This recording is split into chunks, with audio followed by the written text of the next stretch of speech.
আসসালামু আলাইকুম ভিউয়ার্স। আমি মোহাম্মদ মাইনুল ইসলাম চলে এলাম ইসলামের ইতিহাস সমৃদ্ধ আরও একটি গুরুত্বপূর্ণ জায়গা সম্পর্কে আপনাদের জানানোর জন্য। তাই কোনো ধরনের ইন্ট্রো ছাড়াই চলে যাচ্ছি আমার মূল ভিডিওতে। হারাম শরীফের চারদিকে এক্সটেনশনের কাজ চললেও এই জায়গাটি খালি পরিত্যক্ত অবস্থায় পড়ে রয়েছে। জায়গাটিকে দেখতে খুবই সাধারণ মনে হলেও এই জায়গাটির সাথে জড়িয়ে রয়েছে খুবই হৃদয় বিদারক ইতিহাস। ইসলাম সম্পর্কে যারা মোটামুটি জ্ঞান রাখে তারা সকলেই কম বেশি জানেন যে ইসলামের জাহেলি যুগে কন্যা সন্তান জন্মগ্রহণ করাকে অভিশাপ মনে করা হতো। ফলশ্রুতিতে জ্যান্ত কবর দেওয়া হতো সেই সকল অভাগা মাসুম কন্যা সন্তানদের। এই সেই জায়গা যেখানে সেই সকল কন্যা সন্তানদের জীবিত কবর দেওয়া হতো। এই জায়গাটির নাম হলো আল সাবেকা। কবরস্থানটি মসজিদ আল হারামের দক্ষিণ পশ্চিমে নতুন বাদশাহ আবদুল্লাহ এক্সটেনশনের কাছে অবস্থিত। জাবালে আল কারায়ের সামনের ফ্লাইওভার থেকে একটু সামনে। দেখেই বুঝতে পারছেন এই জায়গাটি খুবই সাদামাটা। এই কবরস্থানে যেতে কবরের কোনো ফলক নেই। নুড়ি পাথর এবং বালিতে ভরা খুবই সাধারণ একটি জায়গা। এটির চারপাশে বাউন্ডারি দেয়া রয়েছে এবং একটি গেট রয়েছে।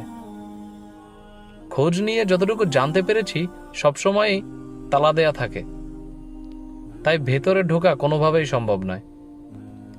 এটা ছিল ইসলাম পূর্ব জাহিলি যুগের চিত্র, যেখানে ছিল না শিক্ষা দীক্ষা। ওই সমাজে মানুষ হিসেবে কন্যা সন্তানদের কোনো সামাজিক স্বীকৃতি ছিল না। জীবনের সব ক্ষেত্রে তারা ছিল অবহেলিত, উপেক্ষিত, লাঞ্ছিত আর করুণার পাত্রী। কন্যা সন্তান জন্ম হওয়া তাদের কাছে অমঙ্গলের প্রতীক হিসেবে গণ্য হতো। অনেক আরব গোত্রে কন্যা সন্তান ভূমিষ্ঠ হলে তারা অপমানিত এবং লজ্জিত হতো। আর এই লজ্জা এবং অপমান থেকে পরিত্রাণ লাভের আশায় তাদের জীবন্ত কবর পর্যন্ত দিতে তারা দ্বিধা করত না। কন্যা সন্তানকে জীবন্ত কবর দেওয়াকে তারা বৈধ মনে করত।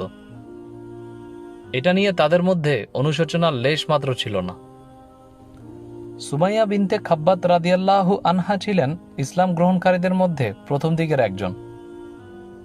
তিনি ইয়াসির ইবনে আমির রাদিয়াল্লাহুকে বিয়ে করেন, যিনি কিনা ইয়েমেন থেকে এসেছিলেন।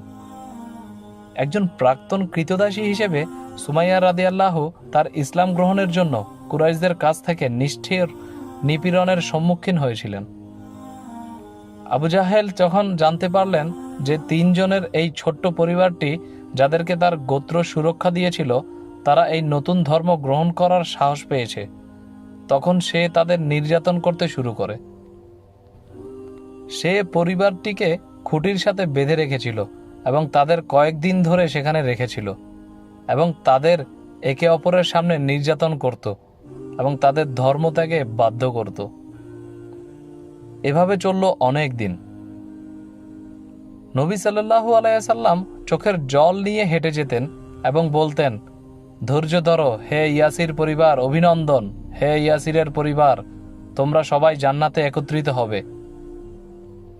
একদিন সুমাইয়া রাদিয়াল্লাহু আবু জাহেলকে বললেন, তুমি যতই আমাদের প্রতি জুলুম করো না কেন, তুমি আমাদের বিশ্বাস থেকে বিরত রাখতে পারবে না। আমরা অবিশ্বাস করব না, তুমি আমাদের কিছুই করতে পারবে না। সুমাইয়া রাদিয়াল্লাহু এর এই সাহসিকতার প্রদর্শনে আবু জাহেল এতটাই ক্ষিপ্ত হয়ে ওঠে যে সে তাকে তার স্বামী ও ছেলের সামনে ফেলে দেয় এবং তার বর্মা দিয়ে তার শরীরের সবচেয়ে গোপনাঙ্গে ছুঁড়ে মেরে এবং তাকে মেরে ফেলে। তিনি ইসলামের প্রথম শহীদ হয়েছিলেন একজন মহিলা। তাকে এই আল সাবেকা কবরস্থানে দাফন করা হয় বলে ধারণা করা হয়। কন্যা সন্তান জন্মলাভ করা মহান আল্লাহর বিশেষ রহমত হিসেবে ইসলামে স্বীকৃত। কন্যা সন্তানদের মর্যাদার বিষয়ে হাদিসে নবী করিম সাল্লাল্লাহু আলাইহি সাল্লাম ইরশাদ করেন, যে লোকের 3টি কন্যা সন্তান আছে এবং সে তাদের ব্যাপারে ধৈর্য ধারণ করে, তাদেরকে বোঝা মনে করে না এবং সাধ্যানুসারে ভালো খাওয়ার পরায় তাদের সঙ্গে সুন্দর ব্যবহার করে, তার জন্য বেহেশত অবধারিত। সুবহানাল্লাহ। প্রিয় দর্শক, জানি না ঘটনা জানার পরে আপনাদের কার কেমন লাগছে। আমি কিন্তু আমার চোখের পানি ধরে রাখতে পারিনি। হাজিগণ যারা রয়েছেন তাদের কাছে আমার বিশেষ অনুরোধ রইল, আপনারা অবশ্যই জিয়ারা করে যাবেন এই বিশেষ স্থানটি। তো ভিউয়ার্স, কেমন লাগলো ইসলামের এই আবেগসম্পন্ন জায়গাটি দেখে তা অবশ্যই কমেন্ট বক্সে জানাবেন এবং ভিডিওটি শেয়ার করার বিশেষ অনুরোধ রইল। পরবর্তী ভিডিও পেতে চ্যানেলটি সাবস্ক্রাইব করতে ভুলবেন না। আমি মোহাম্মদ মাইনুল ইসলাম আজকের মতো বিদায় নিচ্ছি। আসসালামু আলাইকুম।